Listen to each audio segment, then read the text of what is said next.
Domu kulture Kamnik je potekala prireditev ob zaključku predbralne značke, ki se jo udeležujejo otroci iz kamniških vrtcev.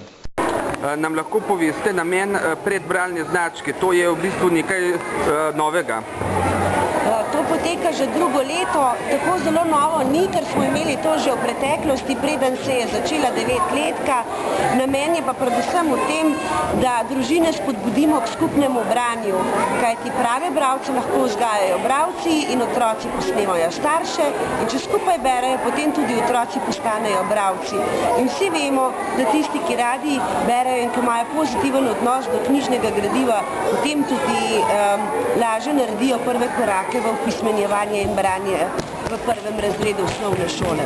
Pa ste z odzivom zadovoljni? Ja, zelo. 430 otrok, oba vrtca sta se vključila v Komendi, v Kamniku, tudi zasebni vrtec Peter Pan, tako da je odziv zelo velik in tega smo veseli.